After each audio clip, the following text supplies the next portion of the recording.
that way, we will not move. And the lawyers here know the principles of injunctions.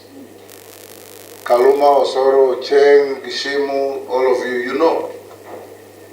Julius Sunguli, when we studied law, injunctions were the last resort in any litigation. Are damages an adequate compensation for what you are looking for? Can the government fail to pay damages if I don't issue injunction?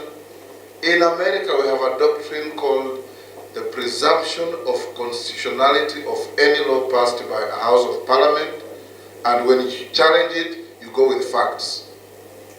And I told the Chief Justice, when Junet comes to court and says, this law is unconstitutional, say, fine, you have a point. Parliament is 200 meters away. The Attorney General is 20 meters away. If you are suing the Minister of Finance, is 30 meters away. Go and serve them. The matter is urgent. Come, I will hear you. But you issue an injunction and keep away the file for 6 months. This is perhaps a legislation that you as KEPSA brought to us to improve the way of doing business in Kenya. And the crank who has gone to court does not even run a kiosk in the business world.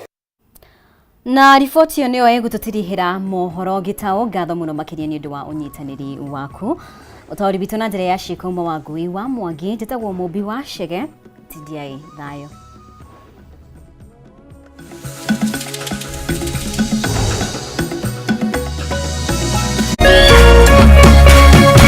Kameme TV Muthegi wa Ruriri.